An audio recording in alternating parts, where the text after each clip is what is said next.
ये लो खा लेना। भगवान तुम्हारा भला करे बेटा। हितांशी ये मेरे पापा की आवाज है ना? नहीं नहीं अजय, यहाँ पापा कैसे आएंगे? तुम चलो यहाँ से, कोई और है। नहीं।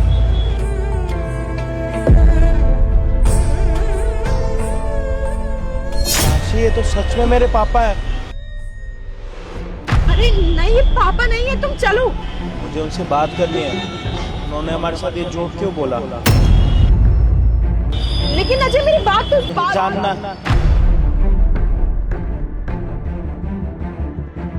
बाबा मैं खाऊंगा, मुझे बहुत भूख लगी है बेटा, बहुत दिनों से भूखा हूँ मैं। मैं आपसे कुछ मांग नहीं रहा। अगर आपको कुछ और खाना है तो मैं पीछे ढाबे से आपको दिलवा दूं खाने के लिए। नहीं बेटा, बस भगवान तेरा भला करे। तूने भूखे को खाना खिलाया बेटा, भगवान भला करे तेरा। अच्छा आप यहाँ पे क्या कर रहे हो? देखने में तो सही लग रहे हो। आपका कोई है नहीं अपना? मेरा बहुत अच्छा परिवार है।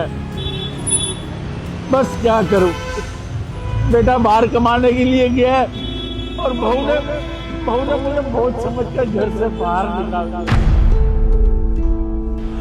उसने कहा कि तुम अब बूढ़े हो गए हो, किसी काम के नहीं, मैं तुम्हारी दवाइयों का खर्चा नहीं उठा सकता। और बहू ने मेरे साथ दवाई चाहिए, ले मर गए दवाई खा। अरे जब से इस घर में आई हूँ हमेशा तेरी सेवा ही करते रहो। कभी दवाई लाके दो, कभी खाना लाके दो, कभी पानी दो, कभी कपड़े धो। अरे हद है, हर चीज में बीच में घुसना है। अरे प्राइवेसी नाम की कोई चीज होती है। अरे बेटा शादीशुदा है, बहू है घर में, लेकिन नहीं, तुझे तो ये बात समझ ही नहीं आती। हमेशा जब भी मैं और अजय ट्रिप पे जाए बीच में घुसना है, शॉपिंग पे जाए बीच में घुसना है। अरे अकेले रहने की आदत डाल लो ना, हमेशा हम नहीं रहेंगे। तेरा ना बहुत हो गया, बहुत झेल लिया मैंने तुझे, लेकिन अब नहीं झेलूंगी। तूने जीना हराम कर दिया मेरा। चुपचाप से ना अपना बोरिया बिस्तर बांध और निकल इस घर से। बहू तू क्या चाहती है कि मैं घर से बाहर निकल जाऊं? अब तू ही बता, इस उम्र में मैं कहाँ जाऊंगा, किसके पास रहूंगा मैं? हो तू कहीं भी जा, कहीं जाके मर जा, मुझे उससे कोई फर्क नहीं पड़ता। मुझे खाली मैं दिखती हूँ, मेरी प्राइवेसी दिखती है। और अगर तूने अजय को कुछ भी बताने की कोशिश की ना, तेरे बेटे पे ऐसा केस लगा के अंदर करवाऊंगी ना, पिछले 7 जन्म तक बाहर नहीं आ पाएगा, समझा ना? मेरी सलामती इसमें ही है। चुपचाप अपना बोरिया बिस्तर बांध और इस घर से निकल। देख बहू, मैं तेरे आगे हाथ जोड़ता हूँ, मुझे घर से मत निकाल। तू मेरी अच्छी बहू है ना, तो मुझे घर से क्यों निकाल रही है? मत निकाल बेटा मुझे। और अगर अजय जब आएगा तो तू क्या बोलेगी उससे? है मेरा बेटा ना मुझसे बहुत प्यार करता है। अच्छा, अजय को क्या बोलूंगी? तुझे क्या लगता है मैं उनको कुछ बोलूंगी और वो मेरी बात पे यकीन नहीं करेंगे? सिंपल है, उनको बोल दूंगी कि तुम्हारे पापा ना 4 धाम यात्रा पे गए हैं और वहां से गांव चले जाएंगे। तू रुक, तू ऐसे नहीं मानेगी। मैं अपने बेटे को फोन करता हूँ। ओ बहू मेरा। अब ना तेरा बेटा तुझे कॉल करेगा और ना तू अपने बेटे को कॉल कर पाएगा। अब चुपचाप अपना सारा सामान बांध और निकल इस घर से, या मैं धक्के मार के निकालूं।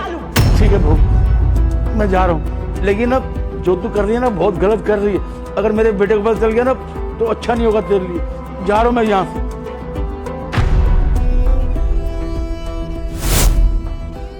तो आपके बेटे को नहीं पता है इस बारे में कि आपकी बहू ने आपके साथ क्या करा?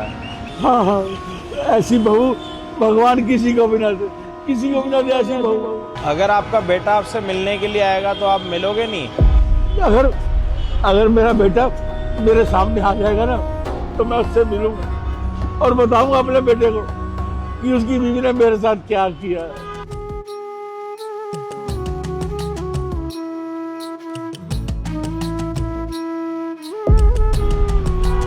अजय, अरे मेरे बेटे, अजय तू आ गया। अजय कहाँ चला गया ना बेटा, तू कहाँ चला गया? तब चंद्र को ढूंढ रहा था, कहाँ चला गया था मेरे बेटे? कहाँ चला गया था मेरे बेटे, तू कहाँ चला गया? मतलब तो हितांशी ने बोला था कि आप तीर्थ यात्रा पर गए हो, उसके बाद गांव जाओगे, 1-2 साल के बाद आओगे। मुझे तो पता ही नहीं कि आप इस साल में मंदिर के बाहर बैठ के आप सबसे भीख मांग के अपना गुजारा कर रहे हो। नहीं नहीं नहीं, बहू झूठ बोल रही। उसने मुझे धोखे से बाहर निकाल दिया।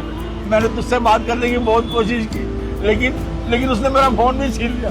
तुझसे बात नहीं करने दी उसने मुझे। मैं बेटा बहू को तो अपनी बेटी मानता था, लेकिन तेरे जाने के बाद उसने मेरे ऊपर अत्याचार करने शुरू कर दिया। मुझे खाना नहीं देती थी, घर का सारा काम करवाती थी बेटा। उसने मुझे बहुत रुलाया बेटा। अब तू आ गया ना, अब बताऊंगा मैं उसको। कोई बात नहीं, अब आप मेरे साथ चलो घर पर। हितांशी कहाँ गई? कोई नहीं, मैं सब समझ गया। आप आओ, चलो मेरे साथ। पापा जी, आप यहाँ? आपने बताया भी नहीं, और ये क्या हालत बना रखी है आपने अपनी? पापा का ये वाला हाल कैसे हुआ तुम्हें नहीं पता? मैं बताता हूँ पापा की हालत कैसे हुई है। पापा की ना एक बहुत खूबसूरत और नीयत की साफ बहू है, जिससे पापा बहुत प्यार करते थे, और उनकी बहू भी उनसे बहुत प्यार करती थी। फिर एक दिन क्या होता है कि बहू को ना मौका मिल जाता है अपने ससुर को ना और ज़्यादा प्यार करने का।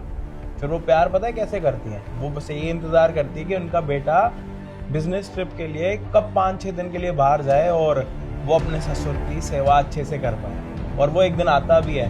वो कहते हैं ना कि ऊपर वाले से अगर प्रार्थना करो ना तो हर एक मुश्किल आसान हो जाती है। तो उस बहू ने भगवान से बहुत प्रार्थना करी और भगवान ने उसकी सुन भी ली। फिर भगवान ने क्या करा कि उसके पति को 5-7 दिन के लिए ना बिजनेस ट्रिप पर भेज दिया। और जब उसका पति वापस आया तो उसने अपनी पत्नी से पूछा कि पापा गए? तो पता है पत्नी ने क्या बोला? क्या? पत्नी ने ये बोला कि पापा जो है ना 4 धाम यात्रा पर गए और उसके बाद वहां से गांव जाएंगे। कम से कम कह रहे थे कि 1-1.5 साल के बाद आएंगे। और बहू ने पता और क्या करा था? क्या? 4 धाम यात्रा अच्छे से हो पाए उसके लिए ना मेरे पापा का फोन भी छीन लिया था, ताकि 4 धाम यात्रा पे कोई दिक्कत ना हो। क्योंकि अगर यात्रा पर जा रहे हैं तो यात्रा पर ही ध्यान रहे, इधर उधर ध्यान ना हो उनका। इसीलिए भगवान से ज्यादा ध्यान लगाने के लिए ना बहू ने फोन ले लिया। और वो भी इतने मासूम, उनके पास ना अपने बेटे का नंबर भी नहीं है। हाँ, ध्यान रहता है उनका। बस ये बताओ कि ये स्टोरी तुमने कहीं ना कहीं सुनी है या फिर नहीं? नहीं सुनी। कोई नहीं, पापा आप आओ।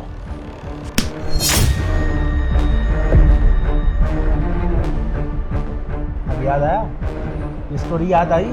हाँ यार, आई याद, आई याद। हाँ, सुनिए। हाँ, तुम जो बोल रहे हो वो सब सच है। पापा जी को मैंने इस घर से बाहर निकाला था और तुम्हें बोल दिया था कि 4 धाम यात्रा पे गए हैं, वहां से अपने गांव जाएंगे। क्योंकि मैं परेशान हो गई थी इनसे, जीना आराम कर दिया था मेरा। इनकी दवाई देखना, खाना देखना, कपड़े धोना, मुझसे नहीं हो रहा था कुछ भी। परेशान हो गई थी, इसलिए निकाल दिया घर से बाहर इनको। बोलने से पहले तुम्हारा मुंह क्यों नहीं टूटा? तू देती है दवाइयों के पैसे? तेरा बाप देता? तेरे खानदान वाले देते हैं? इनकी जो सारी दवाइयां आती है उनका खर्चा कौन देता? मैं देता हूं, अपने पैसे देता हूं। मेरा बाप, मेरी मर्जी, मैं चाहे जो मर्जी करूं। उनकी दवाइयां उनको खिलाऊं, उनकी दवाइयां बाहर बांटूं, जो मेरे मन में आएगा वो मैं करूंगा। मेरा पैसा, तेरा पैसा नहीं है। तेरा सिर्फ एक ही काम है, मेरे पापा की सेवा करने का, और तुझसे वो काम भी नहीं हो पाया ढंग से। तुझे लगता है कि तू इस घर में रहेगी अभी? तो एक काम कर, पहले अपने माँ बाप को यहाँ पे बुला, अपने माँ बाप को ये सारी बातें बता। तेरे माँ बाप को भी तो पता लगना चाहिए ना कि उन्होंने कितनी अच्छी बेटी को पाल पोस के बड़ा करके हमारे घर पर भेजा, हमारे घर का नाश करने के लिए। अरे एक बाप है मेरा, आगे पीछे कोई नहीं है। तेरे को उससे भी दुश्मनी है, उनकी दवाई से दिक्कत है, उनको खाना पीना देने से दिक्कत है। अरे अपने ससुर की इज्जत करेगी ना तो तेरे मायके में ना तेरी भाभी तेरे पापा की इज्जत करेगी, जैसे करेगी वैसे भरेगी। आज तूने ये हरकत करी है ना, कल के दिन तेरे भाई की शादी होगी ना, तो तू देखियो तेरे बाप के साथ क्या होगा। जब अपने बाप के साथ कुछ बुरा होता है ना, मेरा बाप करोड़ों का मालिक होने के बाद भिखारियों की तरह बैठा है मंदिर के बाहर कि उसको कब कोई बंदा आके खाना देगा। कि कपड़े देख रहे हो, मेरे पापा ने कभी ऐसे कपड़े पहने भी हैं? तुझे अच्छे से पता, मेरे पापा ने हमेशा जो एक बारी कपड़े पहने ना, दोबारा उनको हाथ तक नहीं लगाया। और बिना प्रेस वाले कपड़ों को ना वो कभी देखते भी नहीं है। ये क्या भिखारियों की तरह हाल बना रखा। नहीं नहीं नहीं अजय, प्लीज ऐसा मत करो। मैं मानती हूँ मुझसे गलती हो गई है, मुझे मुझे बस माफ कर दो। मैं ऐसी गलती दोबारा कभी नहीं करूंगी।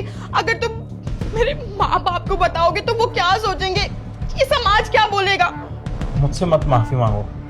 अगर माफी मांगनी है ना तो पापा से मांगो। अगर ये माफ करेंगे तो ही इस घर में रहोगी। पापा मैं माफ नहीं कर सकता इसको। पापा पापा पापा, मैं आपकी बेटी हूँ ना। आपने मुझे हमेशा से अपनी बेटी माना है। आपकी बेटी से गलती हो गई, अपनी बेटी को माफ कर दो। मैं माफी मांगती हूँ। मैं आगे से ऐसी गलती दोबारा कभी नहीं करूंगी। आपको अच्छे से इस घर में रखूंगी, आपकी सेवा करूंगी अच्छे से। लेकिन मेरी आखिरी गलती समझ के मुझे माफ कर दीजिए पापा जी, मुझे माफ कर दीजिए। मैं आपके पैर पकड़ूंगी। पापा आपकी मर्जी, आप इस घर के मालिक हो। आपको माफ करना नहीं करना वो आप डिसाइड करो। आप बोलोगे घर पर रखना तो रखना, आप मना करोगे तो इसको अभी मैं धक्के मार के यहाँ से हटा दूंगा। नहीं बेटा, रुक जा, कोई बात नहीं। इसे माफ कर दे बेटा। जो भी इसने गलती की है ना, नादानी में की है। ये भूल गई थी कि मैं इसका बाप, इसका ससुर हूं। इसे एहसास हो गया बेटा, इसे अपनेपन का एहसास हो गया कि नहीं, मैं इस घर की इकलौती बहू। जो इसने गलतियां की है ना, कोई बात नहीं, मैंने इसे माफ किया। तू भी इसे माफ कर दे बेटा। एक मौका और दे दे इसको। आगे से ऐसे कभी नहीं करेगी बेटा। मैंने इसे हमेशा अपनी बहू नहीं, अपनी बेटी माना है। इसको अपनी गलती का एहसास हो गया। माफ कर दे माँ। ठीक है पापा, चलिए। और तू गरम पानी और चाय अभी के अभी